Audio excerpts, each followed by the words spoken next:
Olá, queridos, sejam bem-vindos ao nosso canal do YouTube. Meu nome é Davi Robson, eu sou professor de teologia e seja muito bem-vindo aqui ao nosso canal. Dê o seu like, se inscreva, comente, compartilhe do nosso material com pessoas que têm interesse nesse tipo de conteúdo que nós produzimos aqui para vocês. Nós estamos aqui na nossa série de vídeos sobre denominações históricas e no nosso vídeo de hoje vamos falar sobre os presbiterianos, o presbiterianismo. Então, sem mais delongas, vamos para o vídeo. Então, temos duas marcas bem distintivas dos presbiterianos, né? Primeiro, obviamente, é a sua forma de governo da igreja. A igreja presbiteriana ela é marcada pela administração dos presbíteros. Inicialmente, a igreja presbiteriana tem uma qualidade que eu julgo ser muito boa. No governo da igreja devem estar pessoas experientes, maduras, capazes, que exercem influência sobre as determinadas e específicas alas da igreja local. Então, essas pessoas que são maduras, experientes, pessoas capazes, preparadas, são chamadas de presbíteros. E são, então, representantes das alas da igreja no conselho local da igreja. Então veja que cada igreja local possui um conselho representativo.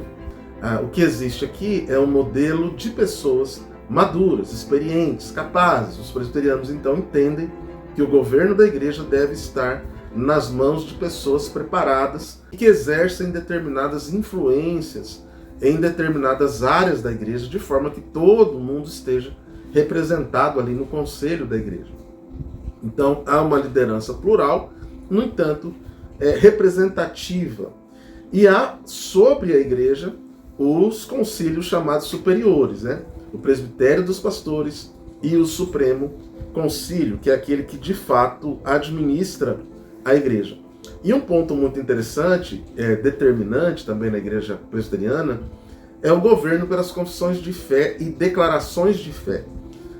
Então, os presbiterianos adotam a confissão de fé e os catecismos de Westminster como sistema de doutrina e prática. A fé e a prática da igreja, então, vem desta confissão de fé e dos catecismos de Westminster.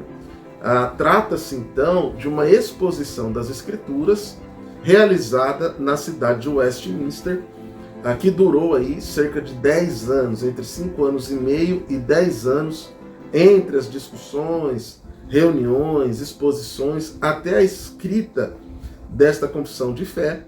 Ela foi, portanto, escrita e finalizada mais ou menos entre 1648, 1650, até 1653, em Londres. Então veja que este documento é o documento mais importante da igreja presbiteriana.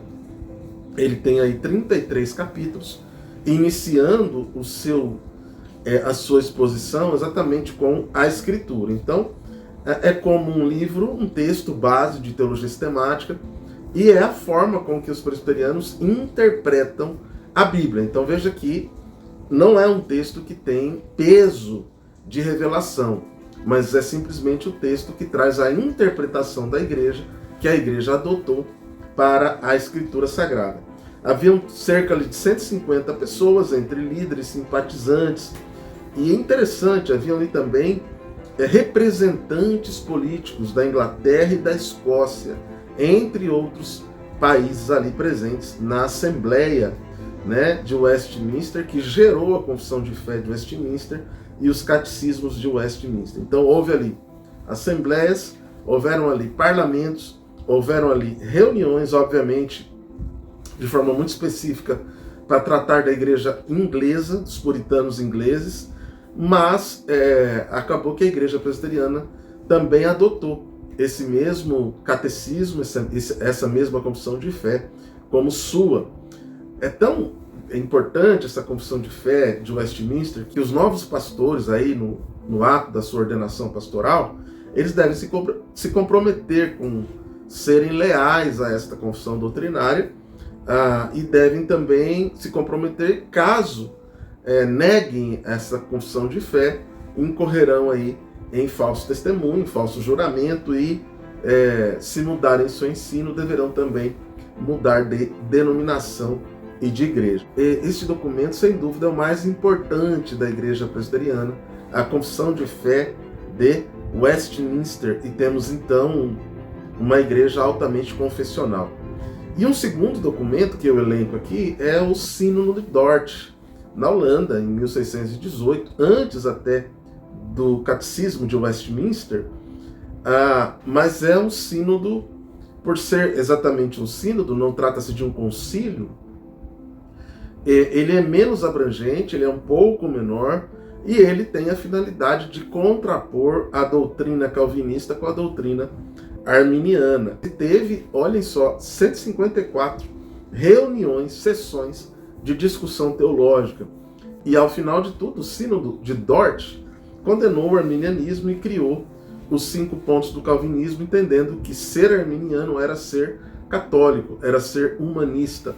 E aí então a igreja refutou a doutrina de Jacob Arminius, o arminianismo. Então, se pudéssemos resumir a identidade presbiteriana, em que eles creem primeiro num governo de presbíteros, de pessoas separadas, seletas, no entanto, pessoas maduras e capazes de exercerem a liderança, portanto, não é uma liderança congregacional, é uma liderança presbiteral. E algo fortíssimo é exatamente a sua teologia marcada pelas declarações e confissões de fé, né? Basicamente Westminster e o Sínodo de Dort. Eu digo a você também, fechando esse vídeo, que é uma denominação muito séria, uma denominação histórica, uma denominação vinculada a sínodos e a concílios extremamente importantes da história da igreja. E se você optar pela igreja presbiteriana, certamente você será muito bem ensinado, muito bem disciplinado também. Você estará numa igreja muito séria e uma igreja que leva realmente a vida cristã muito a sério. Chegamos ao fim de mais um vídeo da série Denominações Históricas. Se você não é inscrito, se inscreva. Se você ainda não comentou, comente. E participe aí dos nossos vídeos, esteja atento para novos comentários a respeito das denominações históricas no Brasil. Um forte abraço, até o nosso próximo vídeo.